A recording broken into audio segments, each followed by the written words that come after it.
I can't be the only one that's immediately transported back to 2002 with this amazing Danny Elfman score that belongs to the best superhero film to date, right? Some Spider-Man style opening credits for sure. Willem Dafoe is always a win. Also, how similar looking are these two? James DeFranco. You know, I'm something of a scientist myself. Dude was born to play a Spider-Man villain. Hope to see you again. Hope to impale you on my glider someday. This is the most advanced electron microscope on the eastern seaboard. Eastern Seaboard lessons? Has the ability to jump to catch its prey. And is trained to jump on command. Phyllis Tadidae, genus Cuculcania.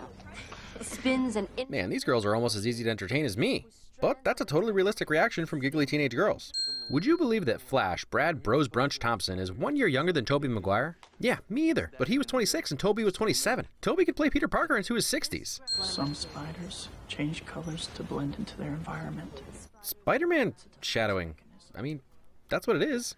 A lot of this movie is like an early 2000s cliche checklist. a spider sense. But amongst the eye-rolly stuff, there are multiple story and world-building things going on. We're getting to know Peter and Harry's friendship, establishing the stereotypical bad guy jocks, setting up Peter's photography skills / nerdiness / love for MJ, and foreshadowing 3 of Spider-Man's main powers: strong webs, crazy jumps, and Spidey sense. Don't make me look ugly. That's impossible. Ah, compliments. Also, Gwen Stacy isn't in this film, but her outfit colors are. I mean, nope, but also worth it? 'Cause Spider-Man? I get what the blue and red rung pairs are for, but does he have some Green Goblin in there too? Why, yes he is. This explains a lot. George must have lost his job after a miraculous thrown-through-plate glass accident recovery and now works in Pawnee local government. I'm sorry, I can't help it. This is just how my brain works. Actors are only the characters from whatever I like them in most. Remember this guy? Leslie's mom set her up on a date? Yeah. 40 soft-growing watts of it. In another decade or so, when LED bulbs are all that's available, we'll look back to this scene as a historical record of the energy-wasting incandescent bulb. You're the most responsible man I've ever known. And you know what they say, with great responsibility comes great job opportunities? You won't have a bite? No thanks. Had a bite. Back when it was okay to have your heroes punted up. Goes to show, before you understand how movies are actually made and realize there's no way the filmmakers told Tobey to lose so much weight as to look malnourished for one scene when the rest of the movie is so physically demanding, you just sort of take it for granted that this was real. Point is, it's pretty believable CGI. Goodbye boring human DNA, hello Spy DNA. Back to formula. Back to formula. A Willifant never forgets. I would say Willem Dafoe doesn't even care, but does he ever? And how poetic is it the villain and hero were created on the same night? I mean, he's no Cap, and I do remember thinking he looked way more ripped the first time I saw this, but Tobey Maguire's workout routine. I also love his meh, go with the flow response. Okay. Ha! Never noticed his bite mark with the blood poisoning track mark still there the next day. Great attention to detail.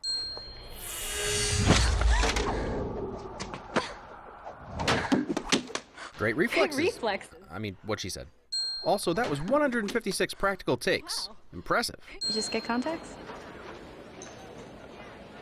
Appropriate reaction. I can remember that feeling in high school when your whole world revolves around a crush and you can't even put a thank you together. Tobey nails it. So the organic web slingers are gross and not comic accurate. Interestingly, just like Wolverine's original claws were part of his gloves. I get why both were made organic parts of the characters for the movies. One less thing to explain, and honestly, it makes them more special. And man, does it lead to one of the best scenes. Peter's first fight using Spidey sense. Man, I love that slow-mo dodge. I don't want to fight you, Flash. I wouldn't want to fight me neither. Also, honesty. When I was younger, it annoyed me that we didn't get a typical 80s teen reaction to Pete winning. Some people cheer, but not MJ. As an adult, I understand and appreciate the need for Peter to learn restraint. And MJ's slightly freaked out look is probably more realistic than had she started immediately making out with Peter for freeing her from her tyrannical boyfriend. Barb shadowing? Yeah. Wait, the barbs are facing the wrong direction. Oh, the thrill. Again, making this a practical set pulls you right in, and the horn accentuating each of his movements.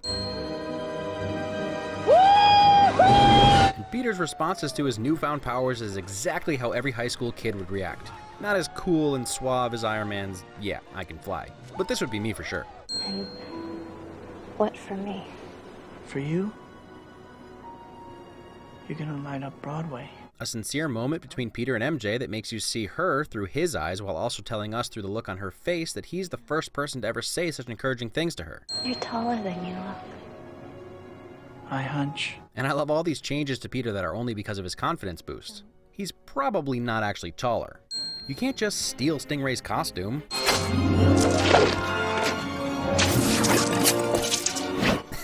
even with superpowers, he doesn't always think everything through.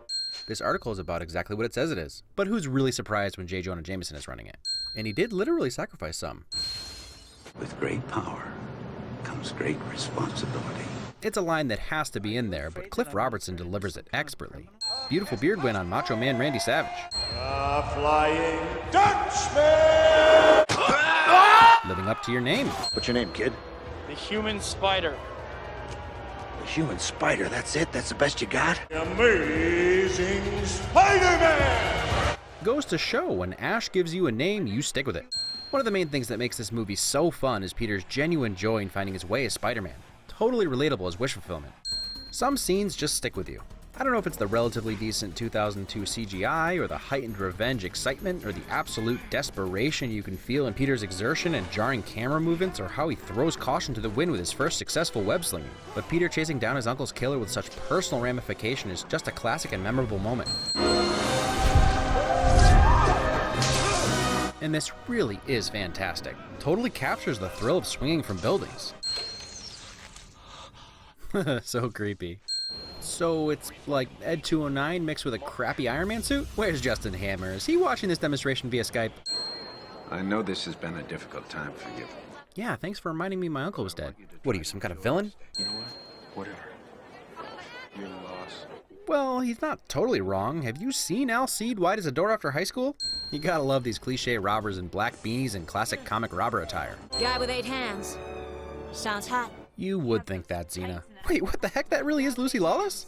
And of course, the people slowly learning about Spider-Man through news media coverage and eyewitness accounting's montage is the fastest way to get a new super high-tech suit. Mr. Jameson is a page 6 problem. We have a page 1 problem. Shut up. Allow me to introduce you to the most accurate, best casting of any character in a comic book ever, period. At least until we see him as Gordon. J.K. Simmons is always a win. We sold out 4 printings. Sold out? And bearing the lead on the sold-out papers to give us more time with J. Jonah is a definite win. They're really important clients. They can't wait. They're about to. Seriously. Problem is, we don't have a decent picture. Eddie's been on it for weeks. Yeah, well, that's because he's not Venom yet. I was late for work and Dr. Connors fired me. This makes me sad. They were setting up Dr. Connors to become the Lizard in the first movie. Toby, there's still time for Spider-Man 4. Your back will heal. I'm in if you are, buddy. I'm in if you are. I was thinking of something in photography. Photography? I think you're missing your calling as a comic artist. Elizabeth Banks? Am I the only one who remembers this character being played by Parker Posey? Or Evangeline Lilly? What do you mean, how is that a win? Because she's so good I didn't recognize her. She made me think she was somebody else. Why not? Parker Posey's great. I'm not sure what dates this film more, Macy Gray, Singular, or hey, Suntory Whiskey. For relaxing times, make it Suntory time. Whoa, quickest Stan Lee cameo ever! Even if the kid's internal organs were all unfortunately left behind to be crushed by the balloon, Spider-Man still saved him. See, that's how you save someone without killing them. It's all about the bounce.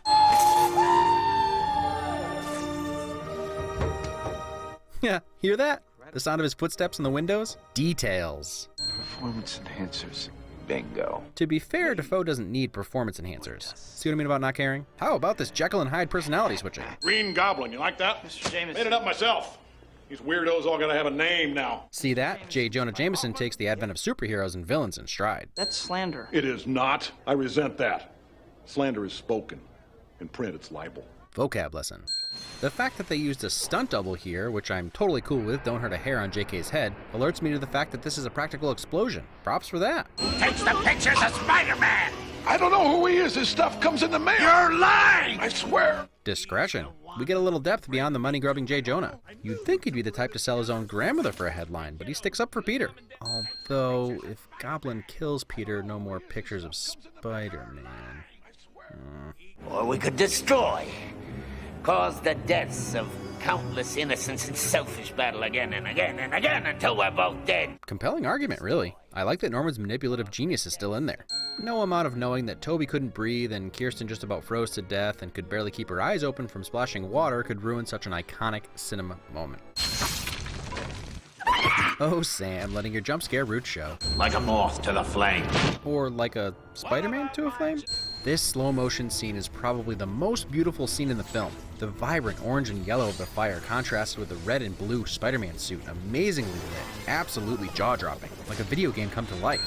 Oh, I'm sorry I'm late. Work was murder. I picked up... And now the creepy goblin personality is starting to emerge and take Norman over completely. Norman?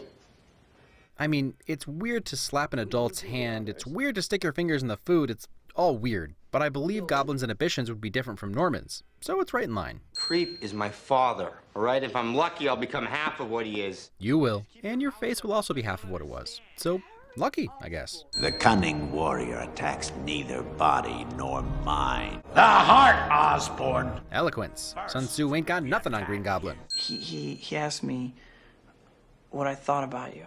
For geeky Peter, this is a pretty big spin on the typical cliche.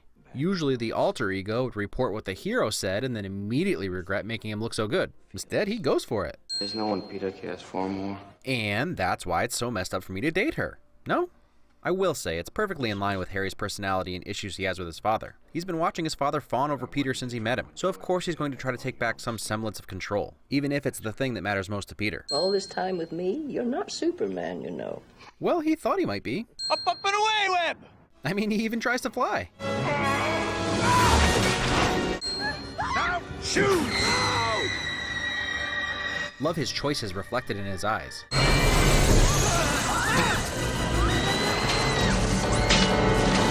Saving everybody. Multiple times. This beating is really brutal, and it sort of comes out of nowhere. But it's great to show that Spider-Man is not invincible and gives his victory that much more punch. MJ and I, we're gonna have a hell of a time. Wouldn't be a comic book movie without a monologuing villain threatening the hero's loved ones to spike an adrenaline rush. You've all heard of the mother lifting the car off her baby, and she was just a human against a car villain. Oh. Even in death, Willem Dafoe wins the day. Who makes me feel like I'm more than I ever thought I could be? What a great love story that actually has built this relationship up over the course of the movie. Peter did actually believe in her on multiple occasions and shows her how much he cares. And I really love that MJ falls for Peter and not Spider-Man. I will always be your friend. I remember being so upset by this, but it is totally the right move. No question about it. Teenage me just couldn't handle the idea of them not being together.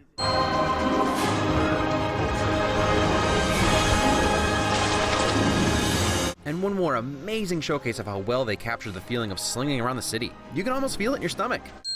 Marvel Studios' MCU was still a twinkle in Kevin Feige's eye, and Marvel the comic book company was still selling its soul to Fox and Sony. So this was a time before huge cinematic universes.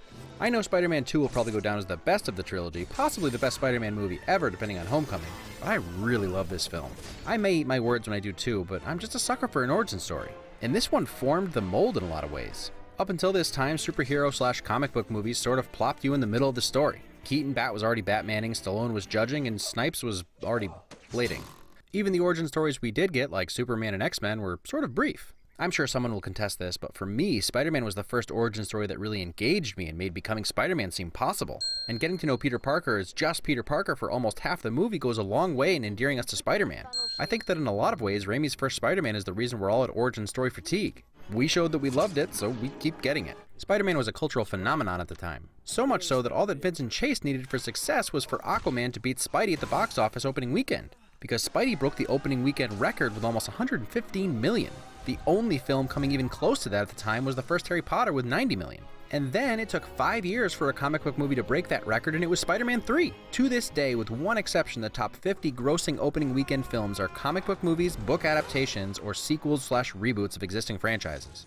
Oh man, and 6 out of the top 10 are owned by Disney. Tyler Durden was wrong, it's not going to be playing at Starbucks.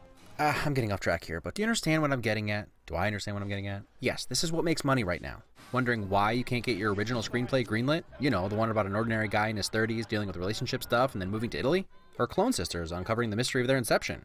Or a cult that claims it's not a cult, but really it is a cult, and you want Jesse Pinkman because he's just awesome. Look no further than Box Office Mojo's leaderboards. That's why so much of that original amazing content ends up on cable, Netflix, Hulu, and HBO. All that to say, finally got there, Spider-Man started it. It was the first movie to break $100 million opening weekend. Sony tapped into a vein in 2002, and we've been basking in superhero cinema glory ever since. At some point, some of you, already may be there, will be cursing Sam Raimi's name for changing the climate for the never-ending onslaught of interconnected comic book universes. But you can't blame him for this masterpiece. The underlying metaphor of Spider-Man being a story about growing up, puberty, and dealing with changes to your body really comes to life in this film. Maybe he's too embarrassed to tell me what it is. Maybe I'm too embarrassed to ask him. Not so in your face that you roll your eyes, but it's there. Parker, you are a freak. Peter's such an everyman, every kid hero. He makes mistakes that cost him, and then he learns from those mistakes. The forming of Peter into a hero is so impactful in this origin. His first real test of his power only comes about because of his uncle's murder, and after a successful first outing, he's still left with sorrow and regret. It's no wonder the great power, great responsibility speech sticks with him, since he feels as though he failed his first responsibility. We all look back on this trilogy, well, most of it, as a masterpiece, which it is, but there are some moments ripped right from the cheesiest pages of the comic book. We'll meet again, Spider-Man! Raimi managed to blend the campy and ridiculous with the captivating and realistic. I mentioned things like the stereotypical criminals and Defoe's over-the-top Goblin, and they really are positives because it plants this film in a fantasy world New York City, but Raimi still keeps it relatable through characters and a gritty conclusion. The action takes a while to get going, but it's traded for some great character and relationship building and storytelling.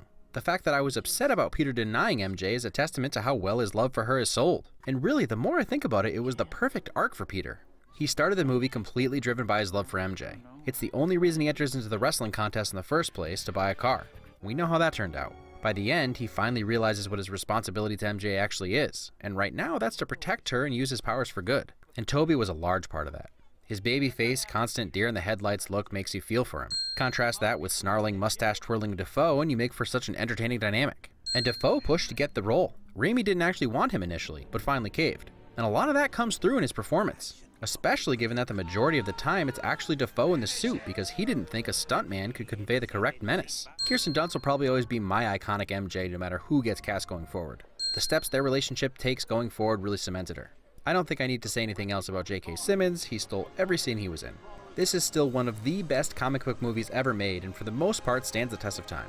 I don't have a frame for next week because I don't have the Blu-ray yet. So instead, here's a picture of my dog because she's real cute. You can guess her weight if you'd like.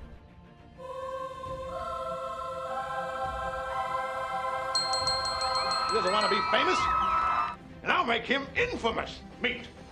I'll send you a nice box of Christmas meat. Best I can do. Get out of here. Get out of here!